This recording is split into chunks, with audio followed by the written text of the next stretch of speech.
Ella se llamaba Elizabeth Sparkle. Sparkle como brillo en inglés. En algún momento tuvo una brillante carrera en el mundo del espectáculo y fue amada por todos, llegando incluso a tener una estrella en el Paseo de la Fama. Mas no sabía que su vida estaba por cambiar para siempre. Pero a ver, ¿de qué se trata esta película?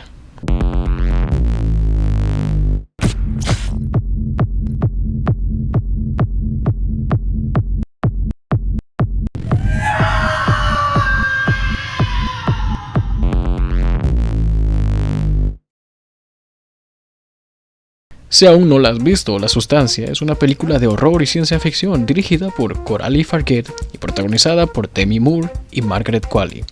La trama sigue a Elizabeth Sparkle, quien fue una querida estrella toda su vida y ahora, varios años después, se enfrenta con el hecho de que la TV ya no la quiere en su programa y será reemplazada en busca de alguien más joven y atractiva. Por cierto, Dennis Quaid hizo un excelente trabajo aquí interpretando a Harvey, el desagradable productor de TV más desagradable que productor, que no ve en sus empleados más que como recursos de los que se puede servir. Su sonrisa prefabricada expone a alguien falso y hueco. Su manera voraz de comer nos da pistas de una conducta insaciable. ¿Será una coincidencia que un productor con estas características se llame Harvey? Más adelante en la historia, un accidente de auto será la puerta de entrada a una nueva oportunidad para Elizabeth, la oportunidad de ser una mejor versión de sí. Y es aquí donde las cosas se ponen grotescas. Si opinas o has escuchado gente decir que esta película es repulsiva, brutal y exagerada a un nivel absurdo, es porque de hecho lo es. La película entra en la categoría del body horror, un estilo muy particular de terror que se basa en llevar el cuerpo a sufrir alteraciones extremas que incomoden a la audiencia. Normalmente esta clase de películas pasan desapercibidas para el público general, pero con la popularidad de La Sustancia, llevaron el género a la luz de un público que quizás no estaba tan familiarizado con este estilo y que no sabían qué esperar.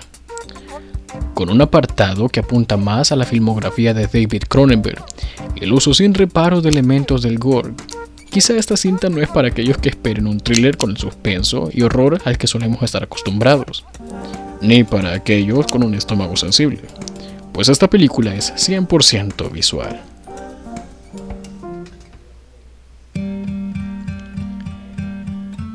Y se vieron cara a cara, una frente a la otra, y era como ver un fantasma. Una veía lo que fue, y otra veía lo que podía llegar a ser. Y se odiaban una a otra.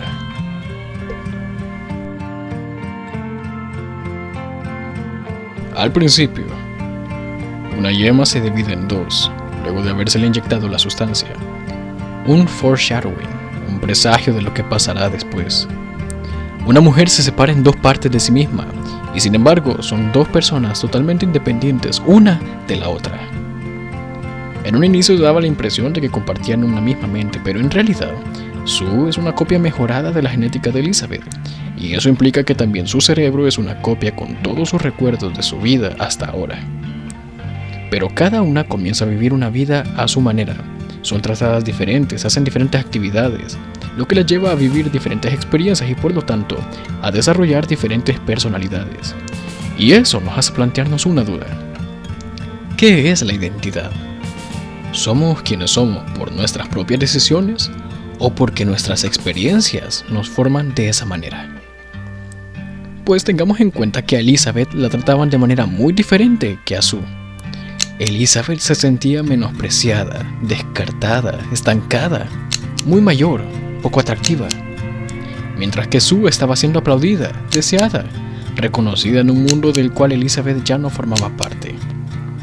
Inevitablemente acabarían por ser polos opuestos. ¿Dos polos opuestos? Pero ¿qué hay de las llamadas? El tipo al teléfono siempre le advertía que eran la misma persona. Ah, correcto, dos polos opuestos de la misma persona. No es la primera vez que se explora esta dualidad. En la célebre novela El extraño caso del Dr. Jekyll y el Sr. Hyde, un hombre bebe de una sustancia que separa lo mejor y lo peor de él en dos individuos diferentes. El Dr. Jekyll, ahora una vez deshecho de la maldad, puede ser enteramente bueno, pero eso a su vez significa que su otra mitad era, y solo podía ser, enteramente malo. Así, para poder sacar a relucir lo mejor de uno, había que poner todo en un solo lugar, en alguien, en el Sr. Hyde. Uno no podía existir sin el otro. Sue es a Elizabeth, lo que el Sr. Hyde es a Jekyll. La belleza y la juventud están concentradas en Sue a tal punto que se vuelve inalcanzable, un estándar irreal que no se hace más que llenar de frustración a Elizabeth. ¿Acaso Sue tenía la culpa de esto? Por supuesto que no. Pero hay que mantener un equilibrio. Lo mejor y lo peor de una persona deben coexistir para poder mantener un balance. Pero esto ya no le importa a Sue. No solo se ha alimentado, no, ha absorbido lo que ha podido de Elizabeth sin consideración. También la presión y las demandas la empujan más allá del límite. Y en un acto brutal y gráfico, pero no por ello menos simbólico, acaba con su antiguo yo para siempre.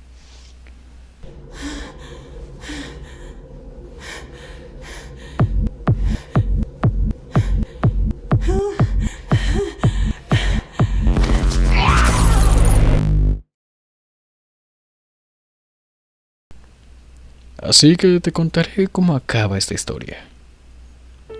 Se llamaba Elizabeth, Elizabeth Sparkle. Sparkle como brillo en inglés.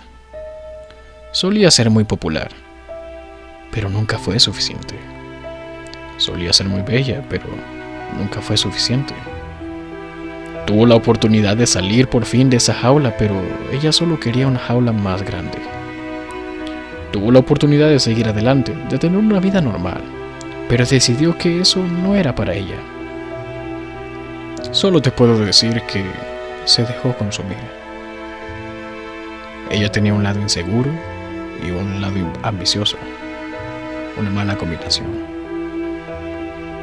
Ella se dejó consumir por un monstruo llamado obsesión. Creía que si dejaba que esa obsesión la guiara, si les daba a los demás lo que querían, ellos la iban a amar. Pobre Elizabeth. Lo único que ella debía hacer era seguir adelante con su vida. Pero le importaba lo que los demás pensaran. Necesitaba que le dijeran que aún la amaban, que era relevante. Pobre Elizabeth. Sonreír y bailar al son de los que le dijeran, ¿para qué? ¿Acaso valió la pena? Yo creo que no. Pero ¿cómo culparla si nos importa lo que personas al otro lado del mundo piensen de una fotografía nuestra en internet? Si nos seguimos comparando a personas que no conoceremos, culpándonos por no ser como ellos. Si nos dejamos guiar por lo que deciden productores que no ven más allá de la pantalla de un televisor. Me gusta pensar que las personas comunes no se sacrificarían por tan poco, que no entregarían el rostro, el cuerpo y la integridad a cambio de opiniones vacías. Lamentablemente ese no fue el destino de Elizabeth.